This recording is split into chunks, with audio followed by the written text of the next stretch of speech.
कैसे हैं आप सभी? मैं आशा करती हूँ सभी लोग स्वस्थ और प्रसन्न होंगे। आज हम हमारा पाठ पत्र लेखन यानी लेटर राइटिंग को पढ़ेंगे और समझेंगे। तो आइए शुरू करते हैं इस पाठ को। यह है पाठ 22 पत्र लेखन, लेटर राइटिंग। पत्र लेखन, पत्र से हम अपने मन के विचारों को किसी दूर बैठे व्यक्ति से साझा कर सकते हैं। पत्र लेखन सबसे सस्ता माध्यम है अपने संबंधियों को अपने मन के विचारों को प्रस्तुत करने का। पत्र लेखन एक कला भी होती है। पत्र में भाषा अच्छी, प्रभावी होनी चाहिए जो दूसरे व्यक्ति को सरलता से समझ में आ सके। आइए पढ़ें।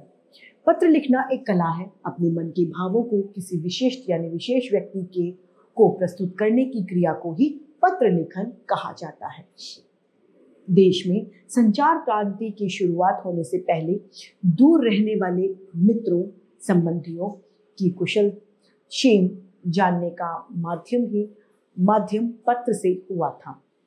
विगत यानी बीते गए वर्षों में telephone, fax, Facebook, Twitter, Instagram, WhatsApp आदि के आ जाने के कारण पत्र लिखने का चलन बहुत कम हो गया है। अब लोग चिट्ठियां या पत्र कम लिखते हैं, लेकिन आज भी हमें विद्यालयों में अवकाश लेने के लिए, किसी सरकारी विभाग में अपनी किसी समस्या की शिकायत करने के लिए और व्यावसायिक बातचीत के लिए पत्र ही लिखना पड़ता है। पत्र किसी भी संवाद का प्रभावशाली और अधिकृत साधन है।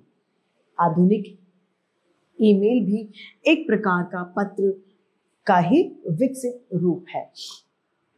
पत्र लिखते समय हमें ध्यान में रखना चाहिए कि पत्र लिखने का उद्देश्य व विषय वस्तु उसमें स्पष्ट होनी चाहिए। पत्र में यथास्थान पर विराम चिन्हों का प्रयोग करना चाहिए। पत्र की भाषा सरल और स्पष्ट होनी चाहिए। पत्र सुंदर लेख में लिखना चाहिए ताकि जो लिखावट है वो दूसरे के समझ में आ सके कि आपने क्या लिखा है। पत्र में भेजने वाले और पाने वाले का पता और नाम स्पष्ट रूप से लिखना चाहिए। अब आते हैं हम पत्रों के प्रकार, पत्रों के भेद। पत्रों को दो भागों में बांटा गया है। पहला औपचारिक तथा दूसरा अनौपचारिक पत्र। हम पढ़ेंगे अनौपचारिक पत्र। ये पत्र मित्रों, संबंधियों और परिचितों को लिखे जाते हैं, यानी जान पहचान वालों को जो पत्र लिखे जाते हैं वे अनौपचारिक पत्र कहलाते हैं। इन्हें निजी पत्र या व्यक्तिगत पत्र भी के नाम से भी जाना जाता है। औपचारिक पत्र, ये पत्र अधिकारियों, पत्र पत्रिकाओं के संपादकों, प्रधानाचार्य आदि को लिखे जाते हैं या किसी सरकारी कार्यालय में या किसी शिकायत के रूप में ये पत्र लिखे जाते हैं। इन पत्रों में केवल आवश्यक सूचना, निवेदन या प्रार्थनाएं होती हैं। व्यापार संबंधी और सरकारी पत्र भी इसी श्रेणी में आ जाते हैं। पत्र के अंग। पत्र का पहला अंग है पत्र का पता और दिनांक। दूसरा अंग है संबोधन व अभिवादन शब्दावली। तीसरा अंग है पत्र की विषय सूची। चौथा है पत्र की समाप्ति, निर्देश और हस्ताक्षर। पत्र पाने वाले के संबंध के अनुरूप संबोधन, अभिवादन और अभिनंदन। संबंध क्या है? बड़ों के लिए जैसे माता पिता, गुरु, बड़े भाई, सगे भाई और संबंधी। संबोधन को क्या कहेंगे? पूज्य, पूजनीय या फिर आदरणीय। अभिवादन क्या होगा उनके लिए? चरण स्पर्श, सादर प्रणाम। निवेदन क्या होगा? आपकी आज्ञाकारी या फिर कृपाकांक्षी। अब है छोटे संबंधियों को, जैसे कि छोटा भाई है, पुत्र है, भतीजा है, बहन है, जो आपसे छोटे हैं, उनके लिए हम संबोधन में क्या कहेंगे? प्रिय या चिरंजीव।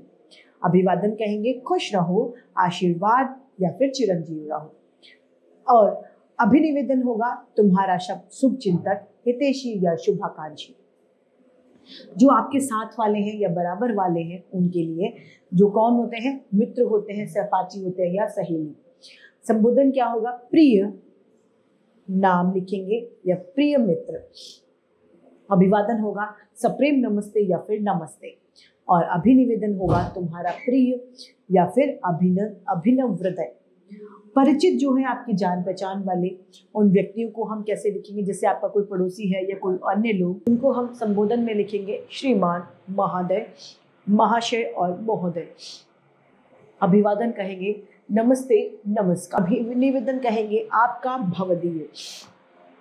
अधिकारियों को कहेंगे संबोधन में महोदय या फिर महोदया, अभिवादन कुछ नहीं होगा, अभिनिवेदन होगा, भवदीय आपका या फिर प्रार्थी। अब यहाँ पर औपचारिक पत्र का नमूना दिया गया है यानी उदाहरण, आइए से पढ़ते हैं। औपचारिक पत्र, पहला पत्र जो दिया गया है, छोटे भाई को कुसंगति से बचाने के लिए पत्र, यानी अच्छी संगत में रहना और बुरे लोगों के साथ न रहने के लिए ये पत्र लिखा गया है। नेहरू हॉस्टल अजमेर, दिनांक यानी तारीख 20 सितंबर 2000। प्रिय मानव, प्रसन्न रहो। मेरी दीदी मीरा दीदी का पत्र मिला, पढ़कर मैं बहुत चिंतित हो गया। उन्होंने लिखा कि पिताजी के बंगाल जाने के बाद तुम अपने मार्ग से भटक के जा रहे हो।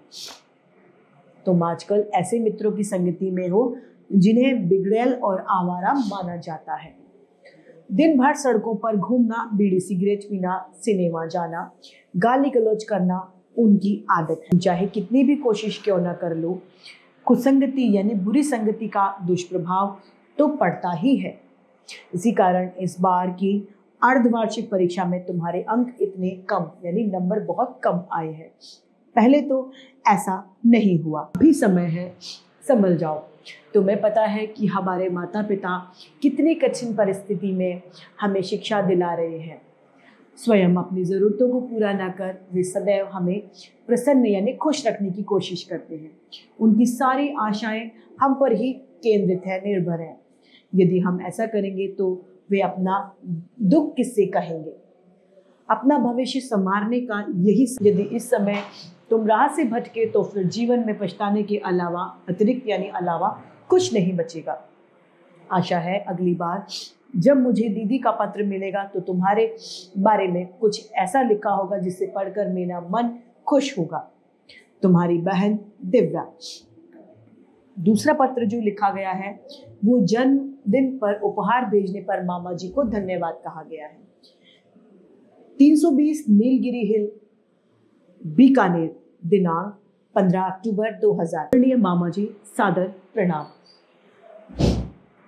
आपने मेरे जन्मदिन पर उपहार यानी तोहफे के रूप में जो पेन और घड़ी भेजी है उसके लिए आपका बहुत बहुत धन्यवाद। मुझे दोनों ही चीज़ें बहुत पसंद आई। घड़ी तो मैंने उसी समय पहन ली। सचमुच आपके दोनों ही उपहार बहुमूल्य यानी बहुत ज़्यादा कीमत वाले हैं। दोनों ही चीज़ों का सदुपयोग करूँगा। घड़ी मुझे हर पल बीतते समय का महत्व याद दिलाएगी और पेन मुझे सुंदर लिखने की प्रेरणा देगा। आपका बहुत बहुत धन्यवाद। मामा जी को चरण स्पर्श और काव्या और हिमांशु को प्यार। आपका प्रिय भांजा विभोर। तीसरा पत्र है, मित्र या सखी को जन्मदिन की बधाई। A140 sector 5। दिया नमस्ते।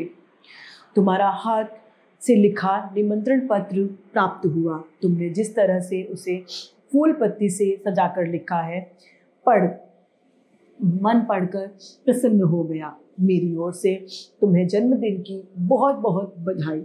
ईश्वर करे तुम हमेशा इसी उल्लास से अपना जन्मदिन धूमधाम से मनाती रहो। दिया, मुझे लिखते हुए अच्छा तो नहीं लग रहा, किंतु इस बार मैं तुम्हारे जन्मदिन के मौके पर यानी अवसर पर नहीं आ सकूंगी क्योंकि उसी दिन मेरी परीक्षा है। इस पत्र के साथ एक छोटा सा उपहार भेज रही हूँ, कृपया इसे स्वीकार करना। एक बार पुनः बधाई, तुम्हारी प्यारी सखी अवंतिका। चौथा पत्र है, विद्यालय के वार्षिक उत्सव का वर्णन करते हुए पिता को पत्र दिया गया है। सुभाष चंद्र हॉस्टल, इंदौर, दिनांक 15 दिसंबर 2000। आदरणीय पिताजी, सादर चरण स्पर्श। मैंने आपको पहले पत्र में लिखा था कि हमारे विद्यालय का वार्षिक उत्सव मनाया जा रहा है जिसमें मैं भी बढ़ चढ़कर भाग लूंगा। इस रविवार को यह वार्षिक उत्सव मनाया गया। इसके लिए मैं और मेरे सहपाठी काफी दिनों से तैयारी कर रहे थे।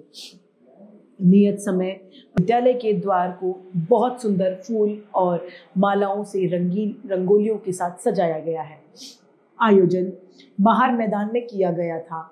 मुख्य अतिथि के आने पर कार्यक्रम का शुभारंभ यानी शुरुआत की गई। कक्षा 7 की छात्राओं ने सरस्वती वंदना और स्वागत गान गाया। हमारी कक्षा ने आज़ादी के मतवाले नाटक खेला। मैंने उसमें चंद्रशेखर आज़ाद की भूमिका निभाई जो सभी को बहुत पसंद आई थी। इसके अलावा मैंने व मेरे मित्रों ने एक नृत्य कार्यक्रम भी प्रस्तुत किया। इसके बाद कोई सांस्कृतिक कार्यक्रम नहीं हुए। इस अवसर पर मुझे कुछ फोटो मैंने फोन में भेज दी हैं। आप घर पर राघव और प्रिया को भी दिखा देना। उन्हें देखकर आप सबको आनंद यानी मजा आएगा। आपका पुत्र विजय। अब यहाँ पर औपचारिक पत्र दिए गए हैं, जिसमें पहला है, विद्यालय में बाल सभा शुरू करने के लिए प्रधानाचार्य को पत्र लिखा गया है। सेवा में श्रीमान प्रधानाचार्य, महर्षि पब्लिक स्कूल मुजफ्फरनगर महोदय। सविनय निवेदन है कि कल आपने प्रार्थना सभा में सब विद्यार्थियों को स्वावलंबी और आत्मविश्वासी बनने के लिए प्रोत्साहित किया था। प्रार्थना सभा के बाद हम कक्षा 8 अ के सभी विद्यार्थियों ने आपस में विचार विमर्श किया। हम चाहते हैं कि प्रत्येक शनिवार को कक्षा में बाल सभा आयोजित की जाए, यानी बाल सभा ऑर्गेनाइज की जाए, जिसमें हम अपने गीत, कहानियां, भाषणों आदि के द्वारा अपने विचारों को व्यक्त कर सकें। इसीलिए हमारा आत्मविश्वास भी बढ़ेगा और हम कुछ नया भी कर पाएंगे। अतः आपसे प्रार्थना है कि हमें बाल सभा आरंभ करने की अनुमति प्रदान करें। आपकी बड़ी कृपा होगी। धन्यवाद। आपका आज्ञाकारी शिष्य, आपकी आज्ञाकारी शिष्या पूजा शर्मा, कक्षा 8 अ, और तारीख जो भी वहां पर लिखी जाती है वो लिखी जाएगी। दूसरा पत्र है, पुस्तक बैंक से पुस्तकें दिलवाने के लिए विद्यालय के प्रधानाचार्य को प्रार्थना पत्र लिखना। सेवा में श्रीमती प्रधानाचार्य महोदया, GPS public school, Vivek Vihar, Delhi. सविनय निवेदन है कि मेरा परिवार आर्थिक रूप से कमजोर है। मेरे पिताजी की मासिक आय 10,000 रुपए है। मेरे परिवार में 5 सदस्य हैं। मेरी बड़ी बहन भी कक्षा 10 में पढ़ती है। इस वर्ष वे मेरी पुस्तकें खरीदने में असमर्थ हैं। इसीलिए आपसे निवेदन है कि मुझे विद्यालय के पुस्तक बैंक से पुस्तक दिलवाने की कृपा करें, जिससे मैं अपनी पढ़ाई सुचारू रूप से कर सकूं। मैं आपका आभारी रहूंगा। आपका आज्ञाकारी शिष्य अमन वर्मा, कक्षा 8। दिनांक में जो पत्र में आपको दिनांक दी जाती है उसी से संबंधित हमें तारीख लिखनी होती है। अगला है तीसरा पत्र, नगर निगम के स्वास्थ्य अधिकारी को मोहल्ले की सफाई के लिए पत्र लिखा गया है। सेवा में स्वास्थ्य अधिकारी महोदय, पूर्वी क्षेत्र, करावल नगर, दिल्ली, मान्यवर। इस पत्र के माध्यम से हम दयालपुर बी ब्लॉक के निवासी आपका ध्यान इस ओर क्षेत्र में जो गंदगी व्याप्त है उसकी ओर आकर्षित कर रहे हैं तथा अपनी कठिनाई आपके समक्ष प्रस्तुत कर रहे हैं।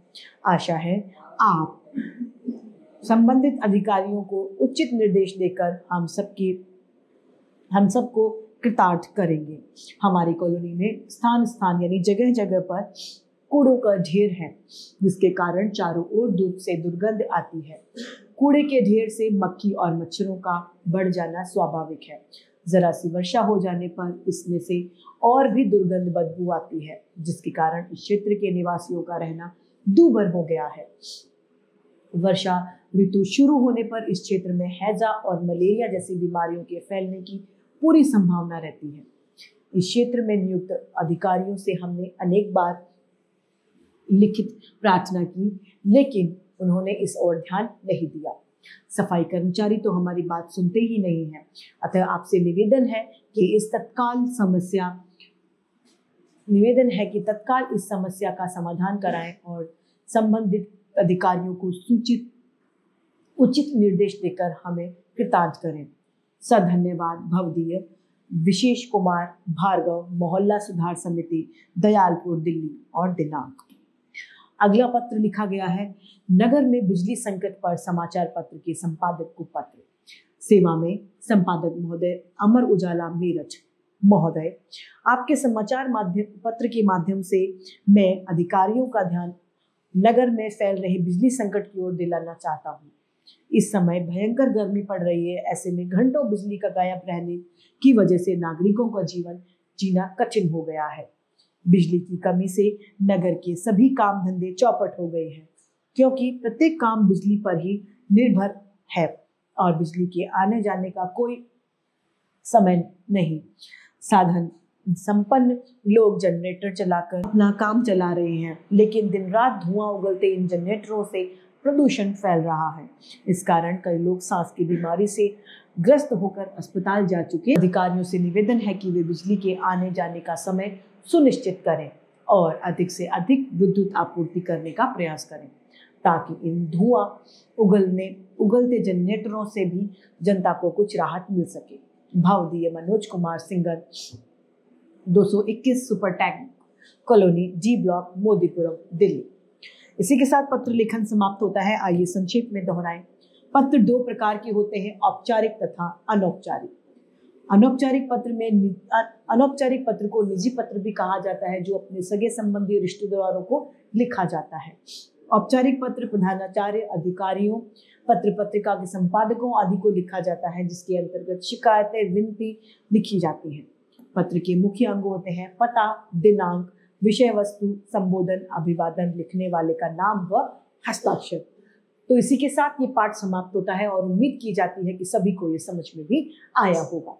आज के लिए इतना ही, फिर मिलते हैं। धन्यवाद।